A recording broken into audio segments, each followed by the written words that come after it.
Good morning, 10th class. How are you, beta? I hope you will be quite fit and fine at your home. Students, today we are going to discuss some important questions from chapter 4th History, and the title of the chapter is The Age of Industrialization.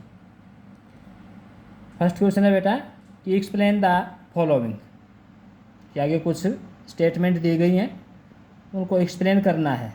First statement है women workers in Britain attack the spinning jenny, कि Britain में जो women workers थी उन्होंने spinning jenny पर attack क्यों किए. तो बेटा स्पिनिंग जेनी क्या थी, एक कताई की मशीन थी. तो ब्रिटेन की जो वर्कर्स थी, महिलाएं खासकर, उन्होंने स्पिनिंग जेनी पर क्यों अटैक किए. आंसर देखिए बेटा, there was widespread unemployment in Europe. तो उस समय यूरोप के अंदर अनएम्प्लॉयमेंट की एक बड़ी प्रॉब्लम चल रही थी, यानी बेरोजगारी चल रही थी व्यापक स्तर के ऊपर.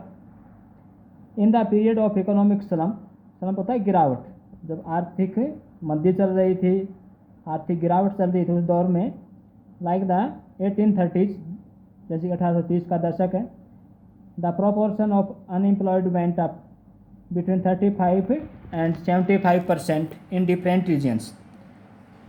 तो इस दौर में जो अनएम्प्लॉयड पर्सन थे उनका रेशियो 35 से 75% हो गया था.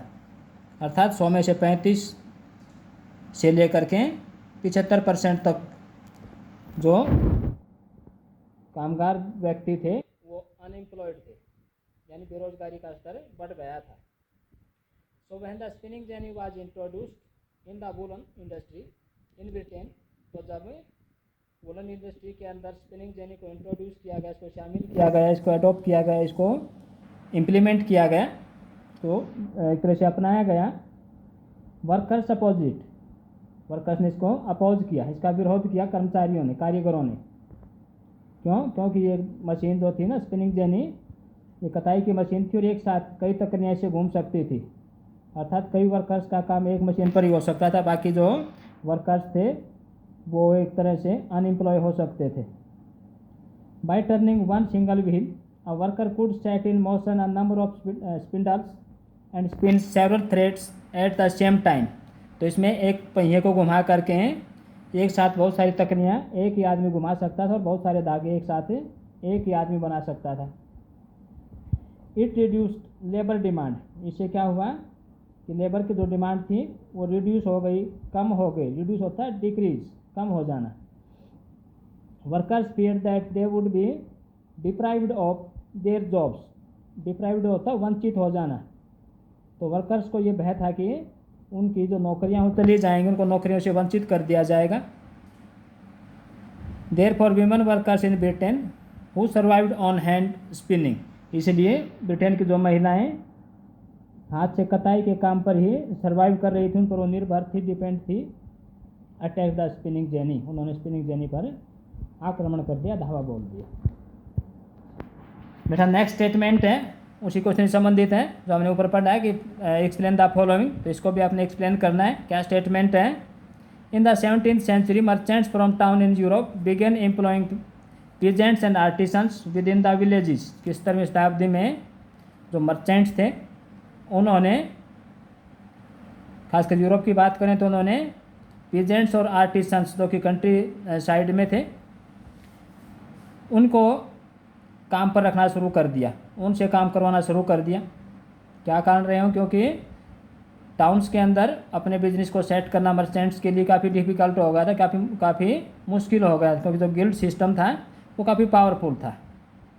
आंसर देखिए बेटा, इन the 17th century world trade expanded and colonies in different part of the world acquired. तो 17वीं शताब्दी में विश्व व्यापार का एक तरह से विकास हुआ, विस्तार हुआ, फैलाव हुआ, प्रचार हुआ, क्योंकि नए नए सी रूट्स खोजे गए और नए नए देशों की खोज की गई और व्यापार को एक तरह से प्रमोट किया गया, प्रचार किया गया, व्यापार को बढ़ावा दिया गया और दुनिया के दूसरे अनेक क्षेत्रों के अंदर नई नई कॉलोनी बसाई गई, उपनिवेश बसाए गए. यूरोपीय देशों ने विश्व के दूसरे क्षेत्रों में जाकर अपने उपनिवेश बसाए, अपने अधीन देशों को कर लिया व्यापार के लिए. Consequently means as a result, परिणाम स्वरूप। The demand for goods began growing, तो वस्तुओं की जो मांग थी वो लगातार बढ़नी शुरू हो गई। But the merchants were not able to expand production within towns, परंतु मर्चेंट कस्बे के अंदर अपने उत्पादन को नहीं बढ़ा सकते थे, जबकि वस्तुओं की डिमांड लगातार बढ़ती जा रही थी। Crafts and trade guilds in towns were powerful, तो कस्बों के अंदर जो क्राफ्ट्स थे या जो गिल्ड थे, ट्रेड गिल्ड्स, क्राफ्ट्स के भी गिल्ड थे, क्राफ्ट्स पर्सन के भी और ट्रेड्स पर्सन के भी गिल्ड्स थी, श्रेणियाँ थी, ये संगठन थे, एसोसिएशन थी, जो काफ़ी पावरफुल थी। These were association of producers that trend crafts people, तो ये एक प्रकार की एसोसिएशन थी, संगठन थे ये, जो कि किसके संगठन थे? प्रोड्यूसर्स के, उत्पादकों के, जो कि कारीगरों को ट्रेंड करते थे। मेंटेन कंट्रोल ओवर प्रोडक्शन, उत्पादन के ऊपर नियंत्रण रखते थे। Regulated competition and prices and restricted the entry of new people into trade, इसके साथ साथ जो प्रतिस्पर्धा थी या जो मोल भाव थे उनको रेगुलेट करते थे और नए लोगों के प्रवेश पर एक तरह से ये बंधन लगाते थे, बंदिश लगाते थे, रिस्ट्रिक्ट करते थे ट्रेड के फील्ड में दूसरे लोगों को आने पर।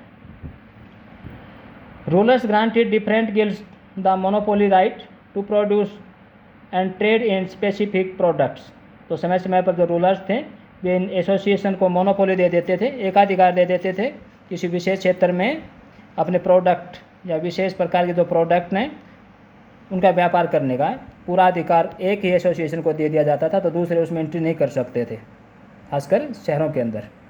It was therefore difficult for new merchants, इसलिए जो नए जो व्यापारी थे उनके लिए मुश्किल होगा to set up business in towns, कस्बों के अंदर अपने बिजनेस को, अपने व्यवसाय को सेटअप करना, शुरू करना, स्थापित करना। So they began employing peasants and artisans within the villages and persuaded them to produce for the international market, इसलिए उन्होंने शहरों को छोड़कर, कस्बों को छोड़कर ग्रामीण क्षेत्र का सहारा लिया। वहाँ के जो आर्टिसंस थे, जो पीजेंट्स थे, उनके सहयोग से उत्पादन तैयार करवाया, उत्पादन शुरू करवाया। एक बार आपने परसुएड होता है किसी को तैयार कर लेना, मना लेना, तो उन्होंने ग्रामीण क्षेत्र के जो पीजेंट्स थे, आर्टिसंस थे, उनको मना लिया उत्पादन करने के लिए अंतर्राष्ट्रीय मार्केट के लिए। नेक्स्ट स्टेटमेंट है बेटा, the East India Company appointed gomasthas to supervise weavers in India, East India Company ने भारत में जो बुनकर थे उनको सुपरवाइज करने के लिए, उन पर नज़र रखने के लिए गोमास्ताज की अपॉइंटमेंट की, उनकी नियुक्ति की। क्यों किया? गोमास्ताज क्या, कौन होते थे बेटा? गोमास्ताज एक तरह से कंपनी के एजेंट होते थे, जो कि व्यूवर्स के ऊपर निगरानी रखते थे कंपनी की तरफ से।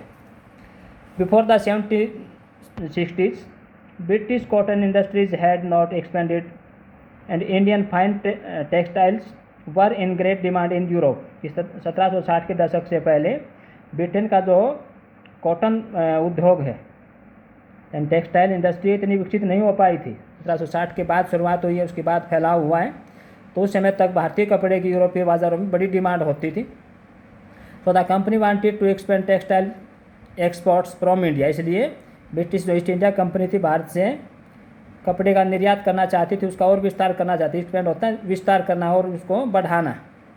But it was not an easy task, आसान कार्य नहीं था ये, क्योंकि काफ़ी स्टिफ कंपटीशन भारत में हो चुका था। The French, Dutch, Portuguese and the local traders competed in the market to secure woven cloth, तो इनके अंदर एक कंपटीशन चलता था, चाहे वो फ्रेंच रहे हों, डच रहे हों, हॉलैंड के निवासी थे, पुर्तगाली थे, जो पुर्तगाल के निवासी, पोर्टुगीज और कुछ स्थानीय जो व्यापारी थे, उनके बीच में जो बुना हुआ कपड़ा था उसके बाज़ार पर नियंत्रण करने के लिए एक प्रतिस्पर्धा चलती थी, एक मुकाबला चलता था, होड़ लगी हुई थी। So the weavers and supply merchants could bargain and try selling the produce the best buyer, तो उस समय तक जो वीवर्स थे, जो कपड़ा बुनने वाले लोग थे, और जो सप्लाई मर्चेंट थे, और जो उस कपड़े की सप्लाई बाहर करते थे, ऐसे मर्चेंट, उनके बीच में बार्गेनिंग होती थी, सौदेबाजी होते थे, मोल भाव होते थे।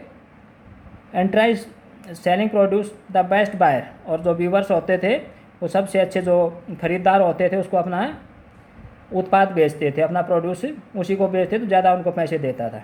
तो कंपनी को ये लगता था कि अगर इन लोगों को बाहर कर दिया जाए तो फिर कंपनी का एकाधिकार हो सकता है। So the company try to establish a more direct control over the weavers, इसलिए कंपनी सीधा नियंत्रण चाहती थी व्यूअर्स के ऊपर।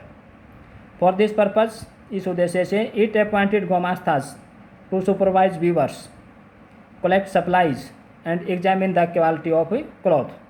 तो इसलिए ब्रिटिश ईस्ट इंडिया कंपनी ने गुमास्तों की नियुक्ति की, इसके लिए कि व्यूअर्स के ऊपर निगरानी रखी जा सके, उनको सुपरवाइज किया जा सके, और जो माल वो तैयार करते हैं उसको इकट्ठा किया जा सके, और जो माल उत्पाद करते हैं उस उत्पादन की क्वालिटी को भी परखा जा सके।